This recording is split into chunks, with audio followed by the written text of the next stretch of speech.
Buying at the top. It's a big fear, and rightfully so, because a house is your biggest purchase in your lifetime for most people. So to buy when prices are at all-time highs in economic conditions where things may turn down, it's understandable to be hesitant to buy anything, and you have to figure out, or you have to come to the acceptance in your mind that you're willing to buy even if you're at the top of the market. Why would you do that? How does that make sense? How is that wisdom?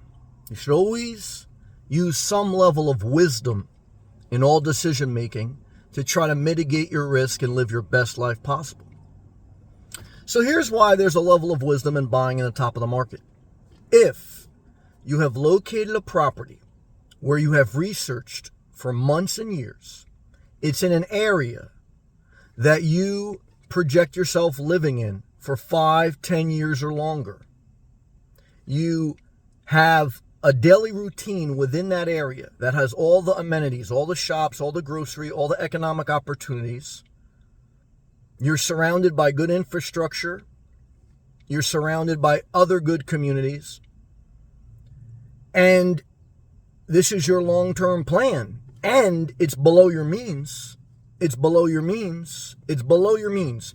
If you find a property, even at the top of the market, if it's below your means, if it's where you want to live, and if you've done months or years of research, does it matter if it's the top or not? No, not if it's your primary home. Definitely not if it's your primary home. Why? Even though your primary home could be considered somewhat an investment, you're not trying to just wait years to save $20,000, $50,000, or whatever the market's going to correct on that property. Your goal is to live below your means in an area you want to live with a good daily routine and with good infrastructure and good surrounding communities. Nothing is perfect. No property, no location. Nothing is perfect. Everything has risk. But you get to a point of acceptance if it's below your means, if it's where you want to live with all these criterias. What would you wait for? A market correction? That's investor talk. You should look at your primary property as an investment. That's why you do all this research. But if you're just looking to buy, sell, if you're just looking to make money, then I would say stay liquid and put that money in some type of investment. Or, whatever you're going to try to do, trade. I've lost more money in trading than I have in houses. What are you going to put that money in? The index fund? Well, if we're in a correction, that's probably going to go down too. So you just have to figure out, what are you willing to risk? If you're not in love with the property, if you don't like the property, don't buy the property. But if you like the property, if it's below your means, if it has all your criteria, then you buy at the top of the market. Because it's filled the criteria, financially below your means, area you want to live long term, and you're not looking to buy, sell. It's not solely an investment, it's your primary residence. This would be, in my opinion, in my experience, wisdom for yourself, and I would practice what I preach. Now, if you don't, I would also practice what I've preached over years. Don't buy. When in doubt, don't buy. I don't think you're ever going to be 100%, but you should damn sure be at least 90%. But if you don't feel good, don't buy. Stay liquid. Keep stacking money, working, living below your means, and strategically wait for an opportunity. All the things that I have just told you, I've done myself in my life. Especially as I've gotten older. And when you're younger, you make mistakes. But I would tell you, that would be my best advice. What should you do? Whatever you want. It's your money, it's your life, it's your house. So you got to own that as an adult. Okay? It's your life. These are my opinions based off my experience. This is how I would handle it. But don't go chasing a house. Don't go chasing the housing market. Stack your money. And but don't go waiting for a bargain basement, unless you're solely investing. And don't go living in a place where you don't want to live unless you have no other option. I was tempted to buy a couple cheap properties, and I kind of enjoyed the charm of where they were at, a little remote, but I wasn't passionate about them. And I came close to buying it because that low price is seductive. And the high price is a lack of wisdom. You have to find something below your means.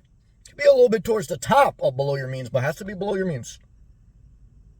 Have to have an emergency fund. You have to know the plan. If you got laid off from your main job, do you have side hustles in the area? Can you pick up another main job in the area? Is it where you want to live? Is it where you want to retire? Let's go. I don't think you're ever going to just love spending money. I know I don't. I love to see the bank account grow. So it's not an easy decision. I've waited years.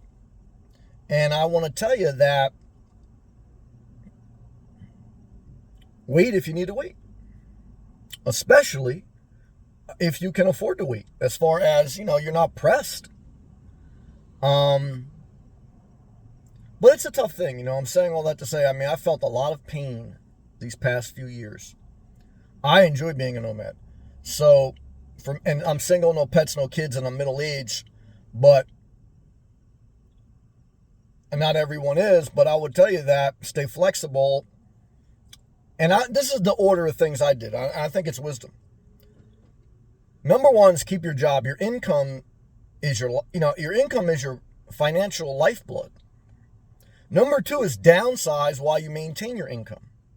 Number three, don't buy anything for at least a year or two major. Don't buy anything more than $5,000 after you liquidate your assets. Pick up a side hustle. Double your income. You may not be able to double your income, but pick up 2 or 3 side hustles. Why?